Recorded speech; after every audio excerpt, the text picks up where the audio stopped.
যাদেরকে আমরা ভোট দিয়েছি তাদের দ্বারা প্রতারিত হয়েছি। রংপুরে যেখানে হামলা হয়েছে তার নেতৃত্ব দিয়েছে আওয়ামী লীগ, কিন্তু দোষ চাপিয়েছে বিএনপি জামাতের উপরে। আমাদের সম্পত্তি শত্রু সম্পত্তি করেছে আওয়ামী লীগ। 1947 সালে হিন্দু এবং মুসলিমের ভিত্তিতে দ্বিজাতি তত্ত্বের ভিত্তিতে ভারত ভাগ হওয়ার পরে আমরা এই ভূখণ্ডের মানুষ সংখ্যালঘু হিসেবে গণ্য হয়েছি। এক সময় আমাদের 72টি সিট ছিল পার্লামেন্টে। আপনারা জানেন যে আওয়ামী লীগ যেদিন গঠন হয় আমরা যাদের দ্বারা প্রতারিত হয়েছি, যাদেরকে আমরা ভোট দিয়েছি তাদের দ্বারা প্রতারিত হয়েছি। সেই আওয়ামী লীগ 1954 সালে আমাদেরকে ব্ল্যাকমেইল করে সেই পার্লামেন্ট থেকে আমাদেরকে বিতাড়িত করার জন্য আমাদের সেই পৃথক নির্বাচন ব্যবস্থা উইথড্র করে আমাদের যৌথ নির্বাচন ব্যবস্থা নিয়ে আসছে। রংপুরে যেখানে হামলা হয়েছে তার নেতৃত্ব দিয়েছে আওয়ামী লীগ, কিন্তু দোষ চাপিয়েছে বিএনপি জামাতের উপরে।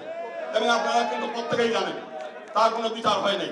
আওয়ামী লীগ আমাদেরকে সেই 1954 সাল থেকে আমাদেরকে বঞ্চনা করেছে।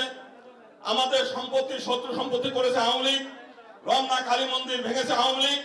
সারা বাংলাদেশের যতগুলো হিন্দু সম্প্রদায়ের বাড়ি ঘরে হামলা হয়েছে প্রত্যেকের নেতৃত্ব দিয়েছে আওয়ামী লীগ, কিন্তু দোষ চাপিয়েছে বিএনপির উপরে। আমরা সেই বিষয়গুলো আমরা জানি এবং আমরা চাইব আগামী দিনে তারেক রহমানের নেতৃত্বে সরকার গঠনের পরে এই আওয়ামী লীগের যে কুকীর্তি, সেই কুকীর্তি যারা করেছে সেইগুলোর বিচারের কাজ করে তাদেরকে দাঁড় করাতে হবে।